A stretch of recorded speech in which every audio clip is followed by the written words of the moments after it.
Hola, ¿qué tal amigos? Bienvenidos a diversificate.com. Hoy les quiero compartir que tuve la oportunidad de acudir al seminario de Bitcoin que presenta mi equipo de red y grabé para ustedes una parte importante donde se aborda el tema de la centralización y la descentralización de la economía. Este conocimiento lo impartió nuestro amigo Andrés Arteaga. Él es economista y nos da una excelente información desde la perspectiva económica. Los invito a escucharla y a compartir el video. La información es poder, recuérdalo. Su amigo Johan Rom de diversificate.com.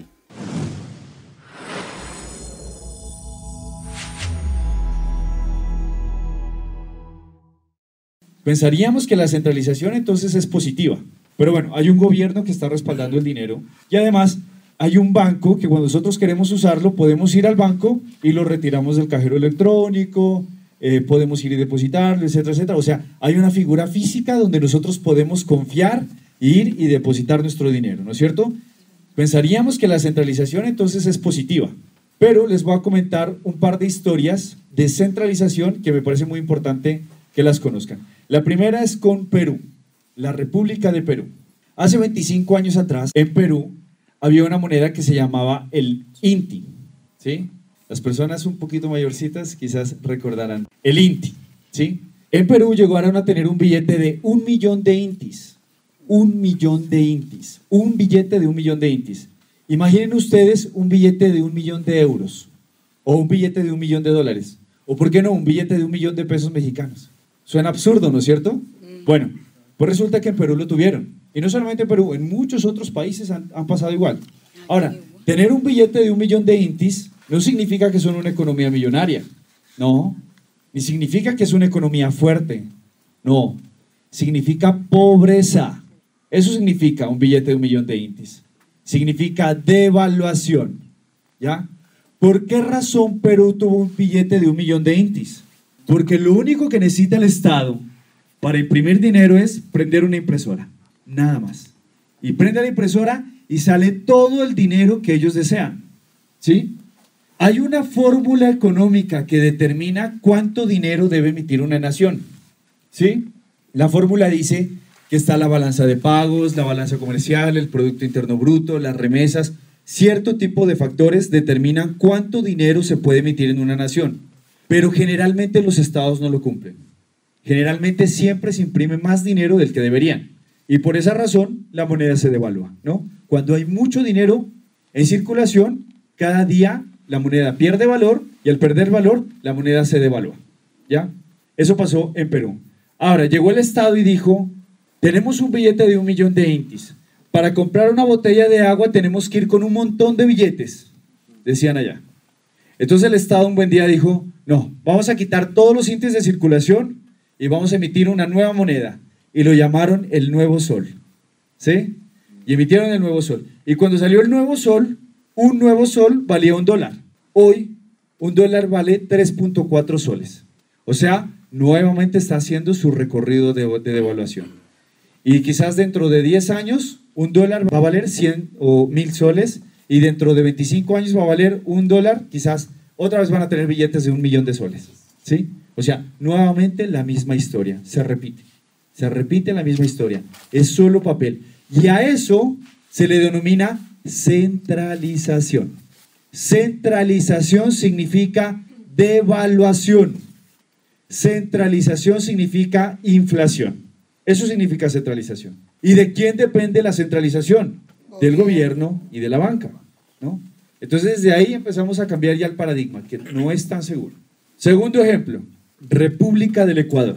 Bueno, una cosa antes de pasar al siguiente ejemplo. Lo que le pasó a Perú, ya le pasó también a México, ya le pasó también a Brasil, ya le pasó también a Argentina, ya le pasó a Colombia, le ha pasado a la mayor cantidad de naciones de nuestro América Latina, ¿no? O sea, y lo peor de todo es que nos acostumbramos a ello, ¿no? Lo vemos ya normal, que decimos como que bueno, sí, la devaluación, un nuevo billete, qué emoción, ya. Pero no es así, no es así. Segundo ejemplo, República del Ecuador. Yo nací en un pueblo que queda, en una ciudad que queda en la frontera entre el Ecuador y Colombia, y mi padre tenía negocios con el Ecuador y tenía una cuenta bancaria en un banco muy popular en el Ecuador, el banco más importante que tiene el Ecuador, que es el Banco del Pichincha, ¿sí? Y entonces mi padre, pues haciendo sus ejercicios económicos, sus negocios en el Ecuador, tenía su cuenta bancaria y generalmente pasaba la frontera para hacer sus transacciones. En aquel entonces el Ecuador, era el año 1999, el Ecuador tenía como moneda los sucres, ¿sí? Y estaba en un proceso a pasar de moneda a los dólares porque también estaba en una devaluación supremamente profunda, ¿ya? Un buen día, era un miércoles, en la mañana, llega mi padre y pasa la frontera, necesitaba hacer unas transacciones en el Ecuador, pasa la frontera y, oh sorpresa, el banco estaba cerrado. Todos los bancos estaban cerrados. Los cajeros electrónicos estaban apagados, ¿sí? Y lo único que había era un letrero en el banco que decía, estamos en feriado bancario. Feriado bancario significa que todas las cuentas bancarias de las personas fueron congeladas y el dinero que tú tenías en el banco se borró. O sea, te dieron cuentas nuevas, cuentas en cero, ¿sí? Eso se llama centralización. Y ahora, ¿por qué razón el Estado puede hacer eso? Sencillo, porque el dinero, cuando tú lo pones en el banco, deja de ser tuyo. Cuando tú tienes dinero en el banco, el primer beneficiario es el gobierno, el segundo beneficiario es la banca y el tercero somos nosotros. O si no, hagan el siguiente ejercicio. Vayan al banco y retiren una cantidad superior a 100,000 pesos mexicanos y se van a dar cuenta que no se los van a dar. De hecho, hoy lo probamos, ¿no? No se los van a dar, ¿sí? Porque el banco ya no los tiene. El banco todos los tiene digitales, ¿no? Y les voy a contar una historia adicional. Cuando nosotros tenemos, vamos a hacer de cuenta que tenemos 100,000 pesos en el banco, ¿ya? Tú tienes tus 100,000 pesos y los depositas en el banco, entonces se supone que los tienes disponibles para ti, ¿no es cierto? Pero llega tus 100,000 pesos al banco y los duplica y se los presta a alguien más, ¿sí? No es que coge tu dinero y se los presta, o sea, no es que tu cuenta la pongan en cero para prestarla, no, duplican los dígitos, los duplican, ¿sí? Así es como funciona el sistema económico tradicional, del cual nosotros estamos acostumbrados. Eso se llama centralización. Centralización significa depender del gobierno y depender de la banca. Eso es centralización. ¿Qué es Bitcoin? Bitcoin es todo lo opuesto. Bitcoin es descentralización. ¿Y qué significa descentralización? Una economía que no depende ni del gobierno ni de la banca, ¿sí? Y si no depende ni del gobierno ni de la banca, entonces ¿de quién depende? De nosotros mismos. De nosotros mismos.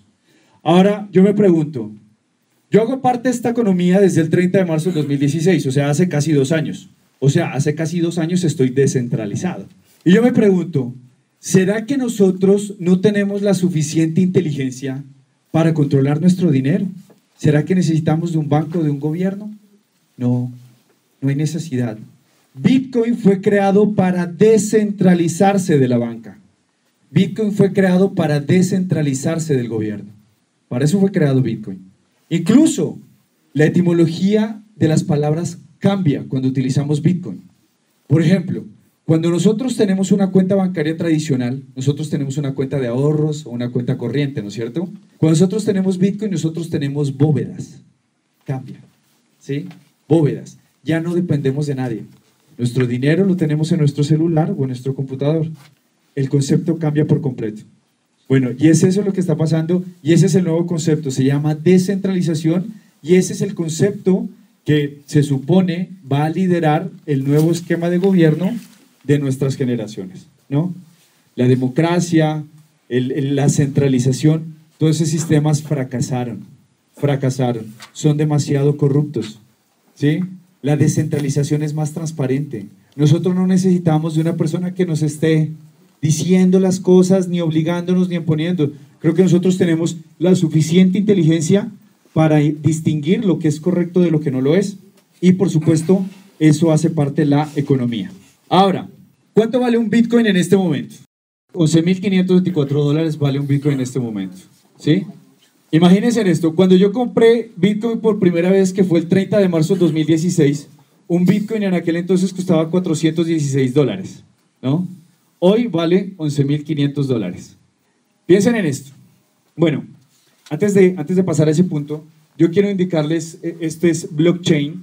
Cuando nosotros tenemos una cuenta bancaria tradicional, todas las operaciones que nosotros hacemos en una cuenta bancaria tradicional, hacemos un retiro, hacemos un depósito, hacemos una compra con la tarjeta.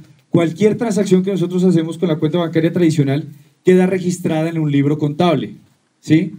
Generalmente los libros contables de los bancos son ultra secretos y muy privados y nadie tiene acceso a ellos, ¿sí? O eso es lo que yo he podido ver desde mi experiencia. El libro contable de Bitcoin es este, se llama blockchain y es público, ¿sí? Y ustedes lo pueden ver de manera directa en sus hogares. De hecho, mi recomendación es que la información que nosotros les estamos otorgando esta noche es una información preliminar, pero es muy importante que ustedes complementen este conocimiento en sus hogares, ¿no? Con un estudio también de manera personal. El libro contable de Bitcoin es este, se llama blockchain, y nosotros aquí en blockchain podemos encontrar diferentes tipos de información, como las transacciones por día, el mercado de capitalización, el valor del Bitcoin, y diferentes gráficas que nos ayudan a identificar diferentes tipos de factores. Uno de los factores que yo quiero que identifiquemos esta noche es por qué razón Bitcoin sube tanto de precio, y lo vamos a identificar a partir de dos gráficas que vamos a analizar a continuación. Esta es la primera gráfica, se llama precio de mercado. Hoy es 19, ¿verdad? 19, ahí está, 19. Imagínense en esto, hoy hace un año un Bitcoin costaba $894. $894 hoy hace un año. Hoy vale $11.500, ¿no es cierto? ¿Quién de ustedes no tiene Bitcoin? Levanten la mano los que no tienen Bitcoins. Bueno, esta pregunta es solamente para los que no tienen Bitcoins. Para los que ya tienen Bitcoins, no es para ustedes esta pregunta. Para los que no tienen Bitcoins, ¿qué pensarían ustedes si yo les digo que hoy hay una moneda que vale $11.500 y que en un año va a valer $100.000? ¿Me creerían? Bueno, yo no les creería. Yo no les creería, ¿no? Se me hace completamente absurdo pensar eso, o sea, una moneda que tenga un crecimiento tan grande. Si es que yo no vivo la experiencia, si es que yo no hago toda la gráfica durante estos casi 2 años, no lo creería. Yo compré cuando el Bitcoin estaba en $416, hoy vale $11.500, y vamos a identificar por qué razón sube tanto de precio. Miren esto, la economía no es lineal, la economía es dinámica. La economía sube y baja, sube y baja, sube y baja. Y es lo mismo que nosotros podemos identificar en esta gráfica, que la curva constantemente está teniendo oscilaciones. Ahora, ¿por qué razón Bitcoin tiene esas oscilaciones y por qué razón la moneda ha subido tanto de precio? Pero primero tengo una pregunta. ¿Cuánto dinero puede imprimir el gobierno de México? Lo que sea, ¿no es cierto? Bueno, en el mundo de Bitcoins solamente pueden haber 21 millones de Bitcoins, nada más, de los cuales actualmente hay en circulación un poco más de 16 millones de Bitcoins. Entonces, primera variable, ¿por qué razón Bitcoin sube tanto de precio? Porque siempre van a haber las mismas monedas. ¿Qué es lo que varía? La cantidad de usuarios que cada día hacen parte de ella, como esta noche en esta sala. Quizás el 70% de las personas que están aquí esta noche no tienen Bitcoins. Y lo mismo que está sucediendo en esta sala está sucediendo en la mayor cantidad de ciudades en el mundo, ¿sí? Es que las personas nos estamos dando cuenta de que hay algo más, de que hay un cambio, ¿no es cierto? Y nosotros estamos aquí sentados es principalmente por curiosos. ¿O alguno de ustedes vino sin saber a qué?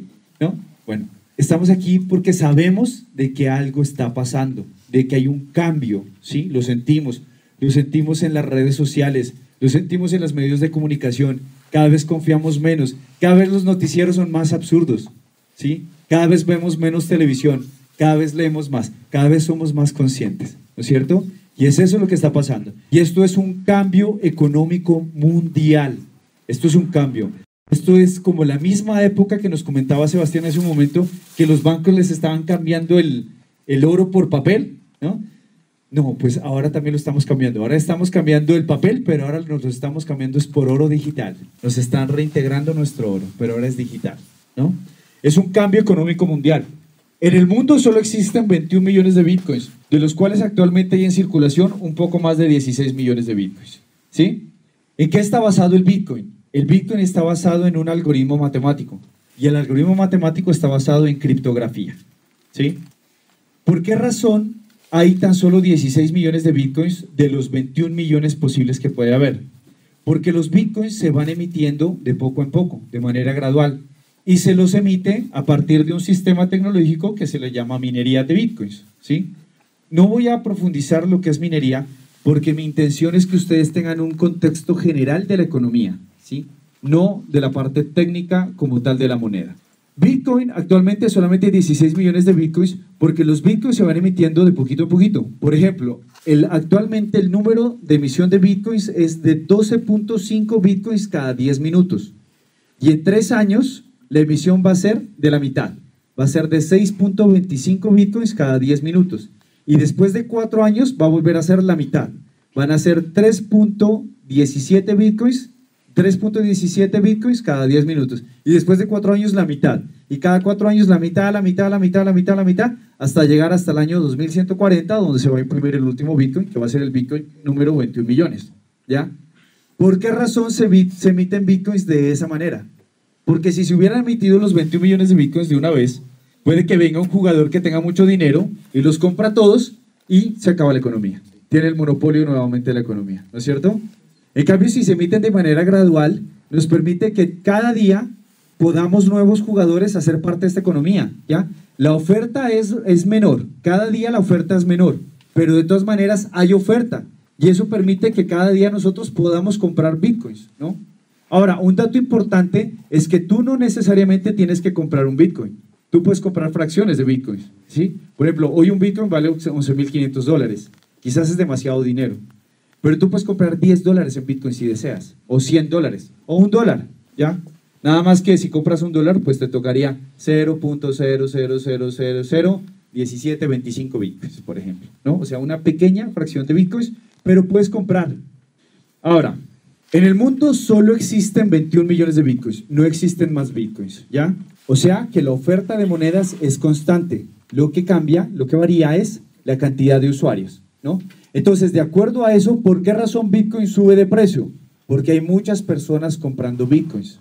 ¿Por qué razón Bitcoin baja de precio? Porque hay muchas personas vendiendo Bitcoins, ¿sí? Y se acabaron las variables. Se acabaron las variables económicas en esta economía. O sea, yo creo que estudié de más. 5 años en la universidad entendiendo economía de papel para que después vengan y en un ratico como que nos digan, oye, la economía es más simple de lo que la estudiaste, ¿sí? Obviamente, si nosotros hablamos de la economía tradicional y si nosotros determinamos por qué razón sube de valor el peso mexicano, hay 5.000 variables. 5.000 variables. Pero en el caso de la economía digital hay una sola: oferta y demanda. Muchas personas comprando, sube de valor. Muchas personas vendiendo, baja de valor. Ahora, quiero que miremos una segunda gráfica y esta gráfica nos va a ayudar a determinar algunos posibles valores futuros. Cuando Bitcoin empezó en el año 2009. En el año 2009. En aquel entonces los usuarios eran 0. No había usuarios, no había transacciones, no había compras, no había ventas, no había transferencias, no había nada. ¿Cuál creen que era el valor de un Bitcoin en aquella época? 0. No había economía. Entonces el valor de la moneda era 0. Ya para el año 2010 había cerca de 10.000 personas utilizando esta tecnología y un Bitcoin en aquel entonces costaba 10 centavos. Ya empezó a tener valor, ya empezó a haber dinámica. En el año 2015 ya eran 5 millones utilizando esta tecnología y un Bitcoin en aquel entonces costaba $280. ¿Ustedes se acuerdan hoy hace un año cuánto costaba un Bitcoin? 860, algo así, ¿no? Bueno, vamos a ver cuántos usuarios había hoy hace un año. Hoy hace un año había 11.400.000 usuarios. Hoy hace un año, apuntémoslo acá. Es 19 de enero del 2017. Había 11 millones de personas y un Bitcoin costaba $860 aproximadamente, ¿no es cierto? Miremos en este momento cómo estamos. Empieza a subir la gráfica y hoy, 19 de enero del 2018, somos 22.300.000 personas, un poco más de 22 millones de personas, y un Bitcoin vale un poco más de $11.500. ¿Sí? ¿Qué significa esto? Que entre más personas hagan uso de la tecnología, el valor del Bitcoin sube, ¿no es cierto? ¿Por qué sube? Porque solo hay 21 millones de Bitcoins, no hay más Bitcoins. No hay un banco emisor o un gobierno o centralización que lo controle. Es tecnología, ¿sí? Y está basado en un algoritmo matemático y la matemática es exacta, ¿no es cierto? Por esa razón es que ha tenido ese crecimiento tan interesante. Ahora, una parte muy interesante aquí de identificar es la siguiente. Recordemos esta cifra. Somos 22 millones de personas y un Bitcoin vale $11.500. Miren esto. En este momento somos 22 millones de personas en un planeta Tierra de 7.500 millones de habitantes, ¿no es cierto? 22 millones de personas en un planeta de 7.500 millones de habitantes es el 0.25% de la población total del mundo, ¿sí? Y con el 0.25% de la población total del mundo, un Bitcoin vale $11.500, ¿ya? Si tan solo el 1% de la población total del mundo usara Bitcoin, un Bitcoin fácilmente costaría un poco más de $44.000, ¿no es cierto? Y si tan solo el 10% de la población total del mundo usara Bitcoins, un Bitcoin costaría quizás más de $1 millón. Es allá hacia donde se dirige esta tecnología, ¿sí? Ese es el futuro de la moneda. Es un cambio económico mundial. Todos tienen que cambiar de economía, todos sin excepción, ¿ya? Ahora, lo más interesante de todo es que este 0.25% de la población total del mundo no es precisamente el primo, no es tampoco nuestra tía, no es el vecino, no son ellos, es la élite económica mundial. ¿Quién es ese 0.25% de la población del planeta que actualmente usa Bitcoins? Son los bancos, son los empresarios y son los gobiernos. Son ellos, no somos nosotros. No obstante, cualquier persona puede hacer parte de esta economía, pero tengan en cuenta que el conocimiento es poder. Y el conocimiento siempre llega primero ¿a quiénes? A las élites mundiales. No le llega al pueblo, no le llega al pueblo. Primero le llega a las élites mundiales, ¿sí? Entonces, quiero indicarles una curva en la gráfica que me parece muy interesante, ya que las élites mundiales, además de que manejan el poder económico, incluso tienen la mayor parte de los bitcoins del mundo, pero también juegan con la información. Estos son algunas de las empresas que actualmente usan bitcoins. ¿Reconocen alguna de estas marcas? ¿Sí? Bueno, miremos la primera. JP Morgan. JP Morgan es un grupo, es una familia que tiene un grupo de bancos, y uno de los bancos más reconocidos que tiene JP Morgan es el Chase Bank. ¿Sí? ¿Sí lo han escuchado? El Chase Manhattan Bank, ¿no? Bueno, y el Chase Manhattan Bank, a su vez, es el dueño de un monedero de bitcoins que se llama Coinbase, ¿sí? Bueno, ellos usan bitcoins. Quiero que miremos esta gráfica para que identifiquemos algo.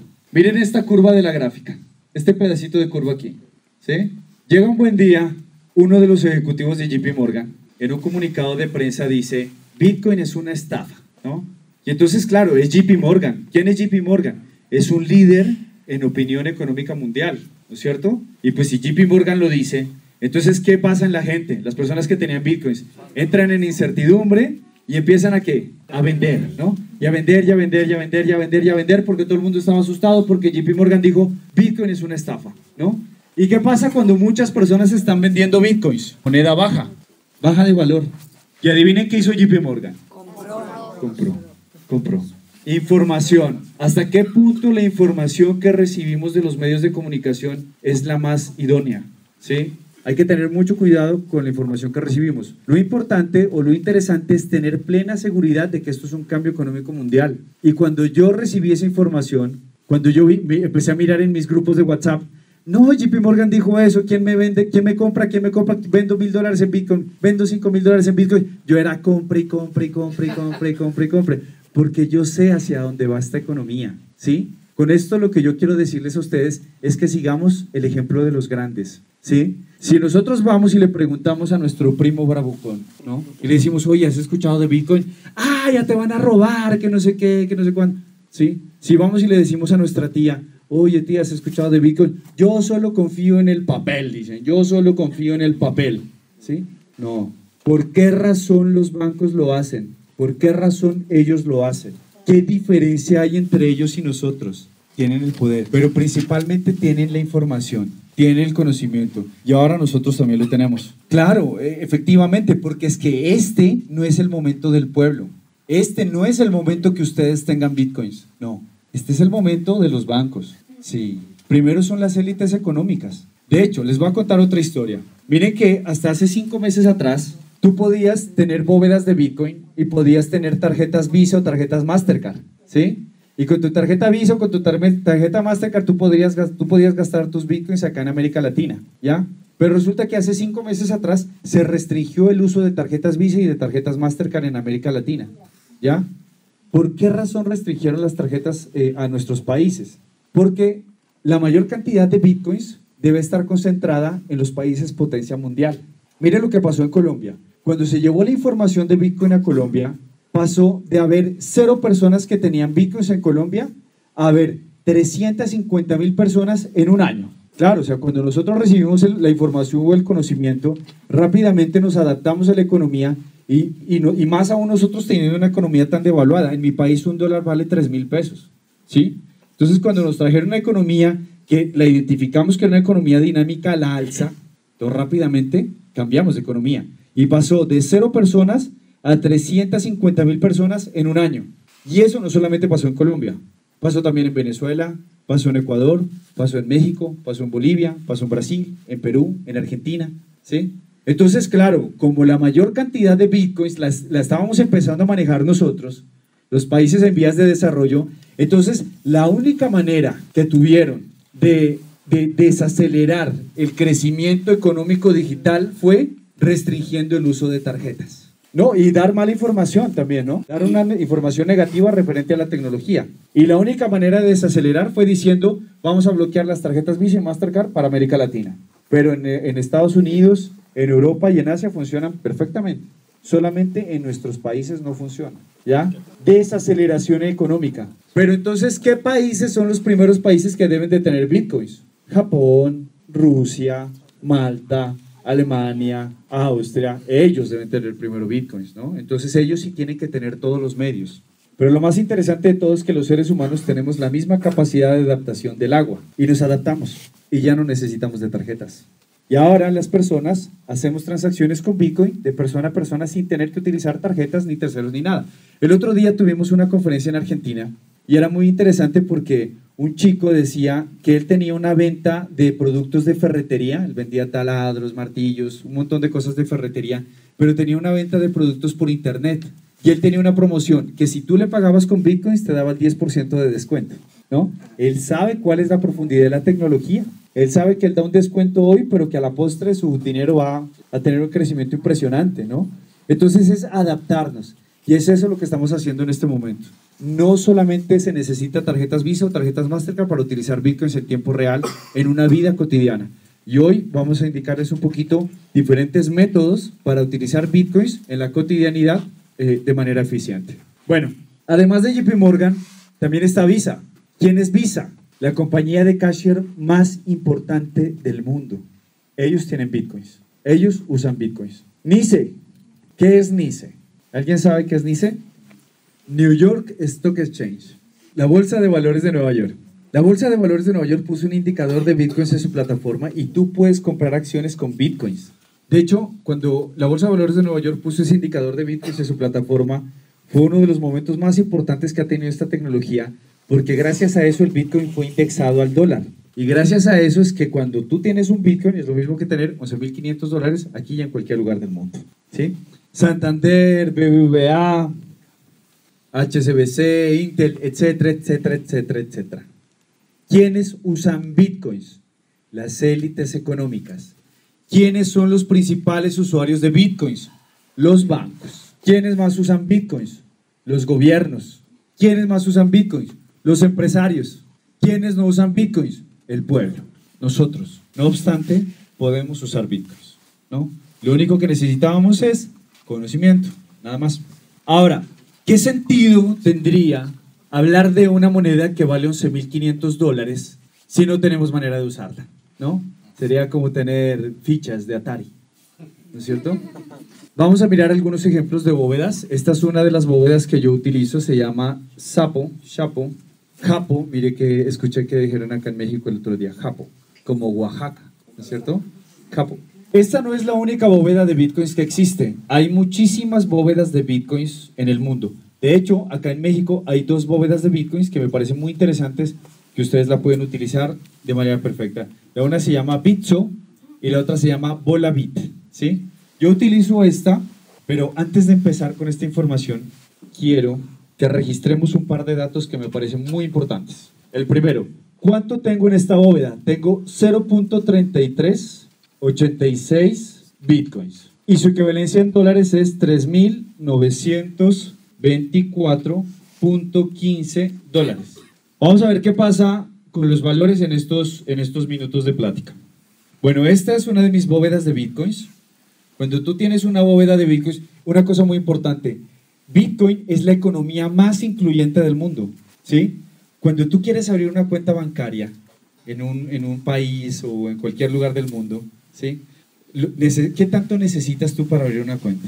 Y de hecho hoy hemos vivido un montón de experiencias.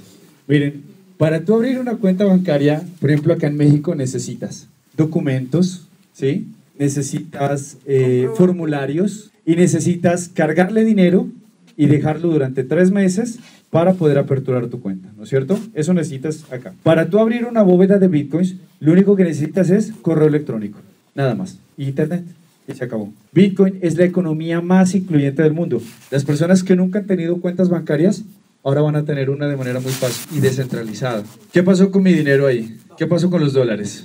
Bajo. ¿Qué está pasando en este momento entonces? Hay muchas personas vendiendo, ¿no es cierto?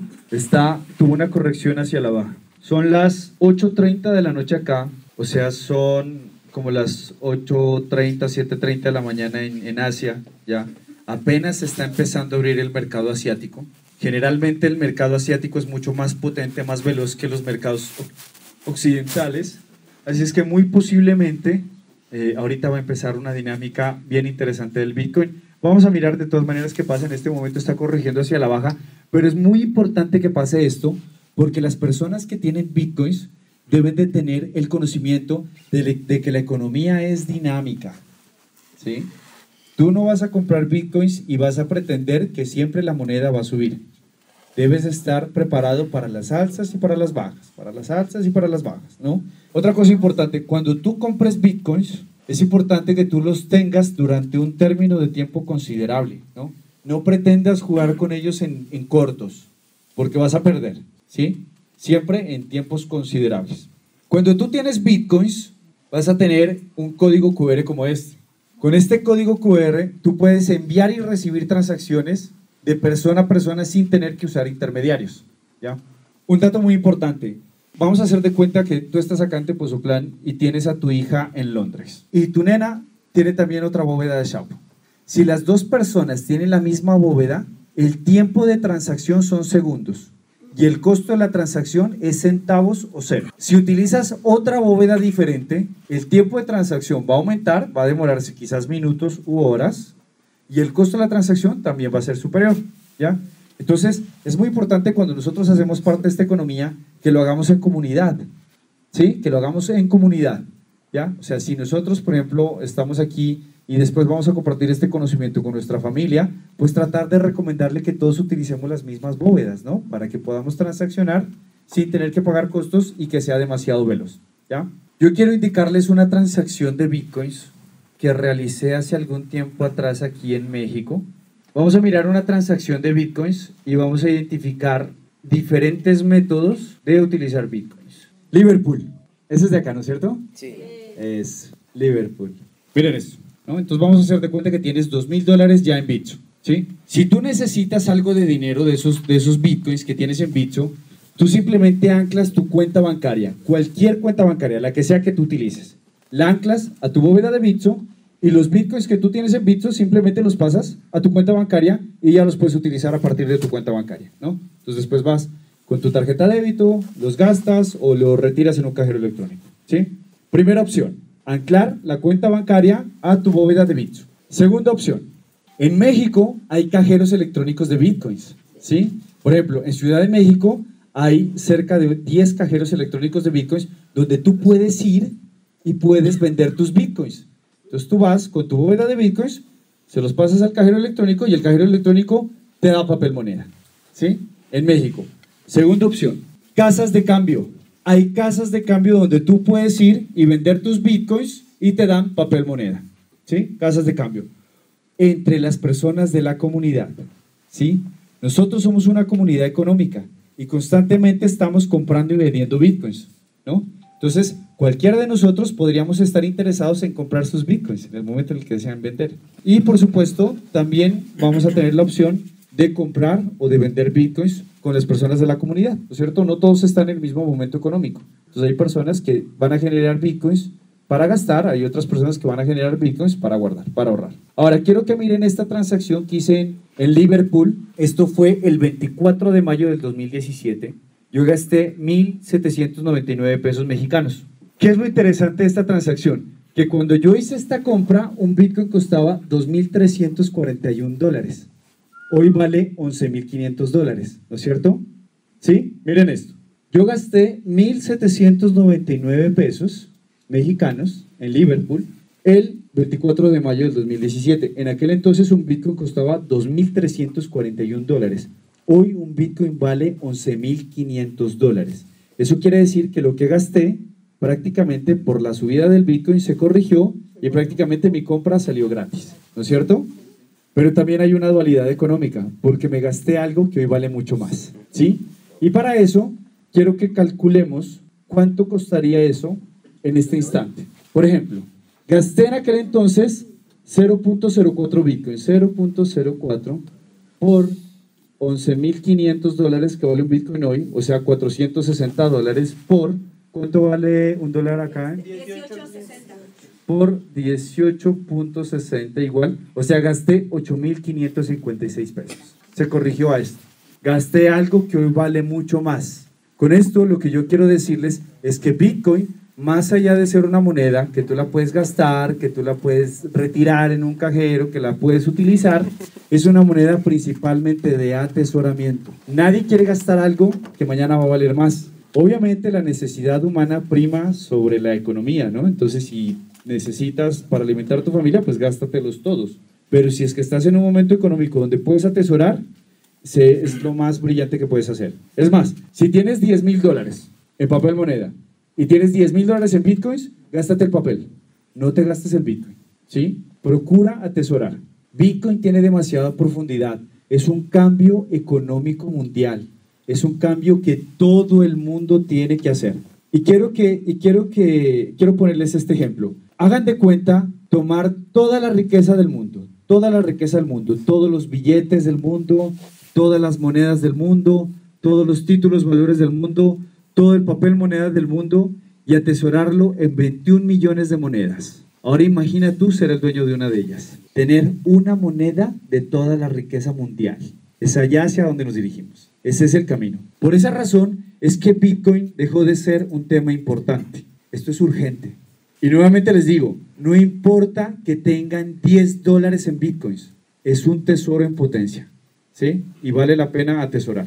Miren cómo cerró mi cuenta en este momento, $3.916, ya corrigió un poquito más hacia el alza. Quizás esta noche corrija un poquito más. Generalmente las personas que tenemos bitcoins nos acostamos a dormir con un valor y despertamos con un valor completamente superior. Y bueno, es a eso a lo que estamos acostumbrados. Es a esto a lo que yo los invito, a una economía dinámica, una economía que sube y baja, pero que la tendencia es a la alza y que hace parte de un cambio económico mundial.